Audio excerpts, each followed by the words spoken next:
Eh bien bonjour à tous, aujourd'hui on se retrouve pour une nouvelle vidéo. Aujourd'hui ce qu'on va faire c'est qu'on va installer un DNS qui va permettre de faire du filtrage sur notre réseau. Alors la dernière fois on avait vu la solution AdGuard Home qui est une application qu'on installe directement sur une machine Debian ou une machine Linux générale où dessus du coup on installe AdGuard et tout le flux internet passe par la VM et ensuite est filtré par AdGuard pour essayer d'éviter les publicités sur notre réseau, etc. Aujourd'hui, j'ai envie de vous présenter l'outil qui est un peu alternatif, qui est un peu concurrence à AdGuard, c'est Payol. Alors Payol, c'est quoi? C'est un outil, c'est un DNS, c'est un filtrage DNS qui permet aussi de faire du filtrage DNS. Je voulais vous faire le tuto parce que je trouve que c'est une approche qui est un peu différente et le filtrage est de meilleure qualité, je trouve, que sur AdGuard. Alors l'installation reste à peu près identique que celle d'AdGuard. C'est une ligne de commande à taper qui déploie automatiquement le serveur web. Donc on se retrouve sur une machine Debian. Donc j'ai une machine Debian avec 2 Go de RAM, 4 vCPU. Ok super, 6 jours HTOP, voilà. Donc c'est une machine qui a 2 Go de RAM, 4 vCPU et voilà. Il n'y a pas besoin de grand chose. Même la RAM est un peu overkill. On a juste besoin de mettre 512 Go de RAM et ça fonctionne super bien. Il n'y a pas besoin de mettre plus.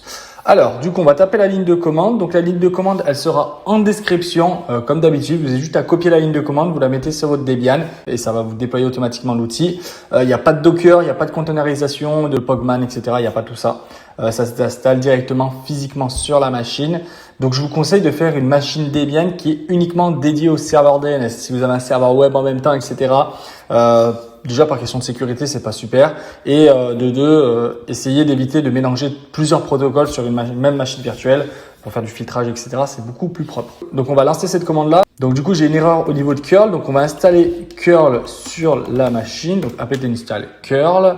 Ok, c'est tout bon. Donc curl est installé. On relance la ligne de commande. Et voilà, on se retrouve du coup sur cet écran-là. On va laisser charger le script. Donc le script, en fait, il récupère le script d'installation sur un site internet qui est du coup le site de l'éditeur et il vous récupère Payol avec la dernière mise à jour disponible. Donc là, il vous présente ce que va faire l'outil Payol. Donc là, vous avez juste à faire OK.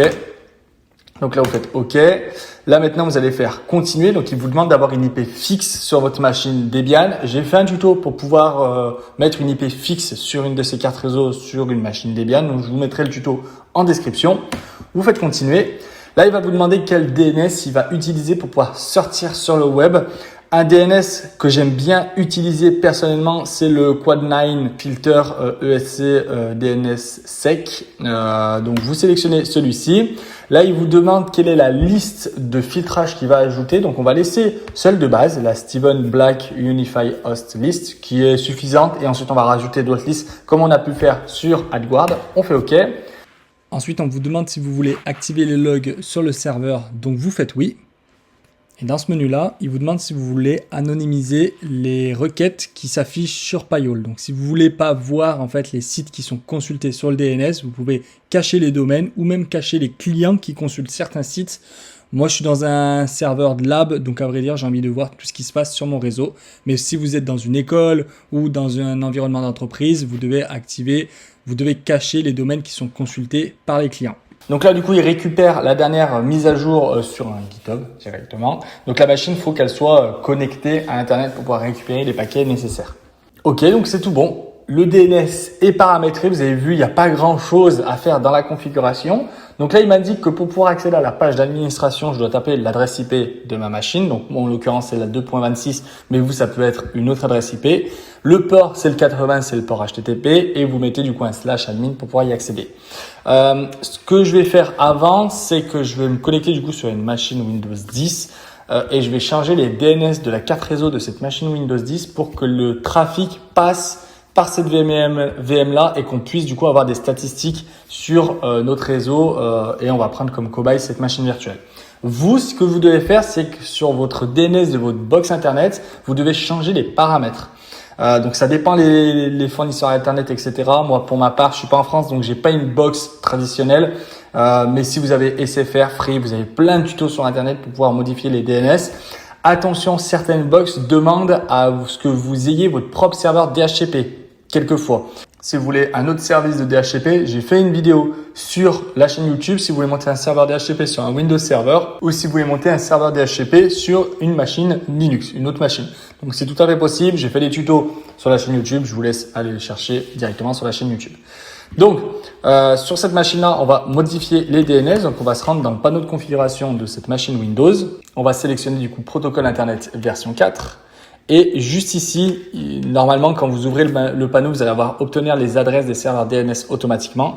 Vous cliquez ici et vous renseignez l'adresse IP de votre serveur DNS. Donc, pour ma part, c'est 192.168.2.26. L'adresse IP se trouve juste ici sur le script. Donc, bon, pour ma part, c'est 2.26. Et là, du coup, le filtrage est activé et ma machine Windows 10, tout son trafic Internet passe par mon DNS. Ce qu'on va faire, c'est qu'on va ouvrir une page Google et on va taper l'adresse IP 192.168.2.26. On arrive du coup sur cet écran-là et le mot de passe temporaire pour pouvoir vous connecter s'affiche à l'écran. Donc, pour ma part, c'est le mot de passe juste ici.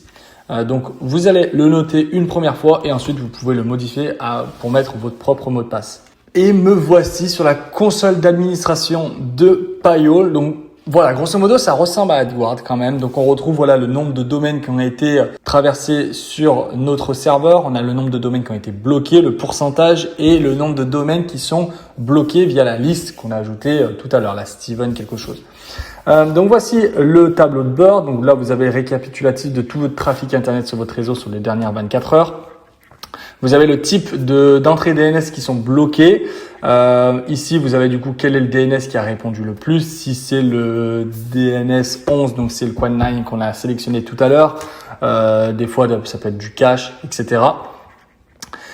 Ici, vous avez un peu plus de logs si vous voulez savoir exactement ce qui était bloqué sur votre réseau. Ici, du coup, vous avez des groupes. Si vous voulez créer des groupes d'utilisateurs, des groupes de machines, etc. Ici, vous avez vos clients. Donc, les domaines juste ici, c'est si vous voulez bloquer certains domaines sur votre réseau. Ça fonctionne super bien comparé à AdGuard. Des fois où ça pose un peu problème. Là, par exemple, vous mettez lemonde.fr. On ajoute une liste de blocage du nom de domaine Le Monde et on va taper lemonde.fr. Si je cherche, bon voilà, la page est bloquée. Donc si vous voulez bloquer certains sites, etc., ça fonctionne super bien. Voilà, vous avez juste à ajouter le domaine ici, vous faites add et ici dans le type vous changez, vous mettez regex denies et ça vous rejette la connexion au site. Voilà. Ensuite, vous avez les listes. Donc, les listes, c'est les fameuses listes de filtrage que vous avez. Donc, vous avez celles qui ont la cochée au départ, c'est de la Steven Black pendant le tuto quand on a installé Payol. Donc, elle est installée, elle est juste ici. Si vous voulez en ajouter des supplémentaires, vous avez juste à mettre l'URL de la liste. Vous faites add block list et ça vous bloque certains noms de domaine, etc. Ici, vous avez la possibilité de désactiver le DNS. Si vous avez certains sites qui bloquent et que vous n'arrivez pas à comprendre, vous pouvez tout bloquer pendant 10 secondes, 30 secondes, 5 minutes, indéfiniment, enfin bref, etc. On retrouve à peu près la même interface qu'on peut avoir sur AdGuard, sauf que je trouve que personnellement, au niveau du filtrage, c'est beaucoup plus précis, on peut aller beaucoup plus loin et ça fonctionne plus facilement. Des fois, AdGuard, il faut modifier certains fichiers pour faire certaines choses. Donc voilà. Donc j'espère que cette vidéo vous aura plu. N'hésitez pas à commenter, partager, mettez des j'aime et puis on se retrouve à la prochaine. Salut!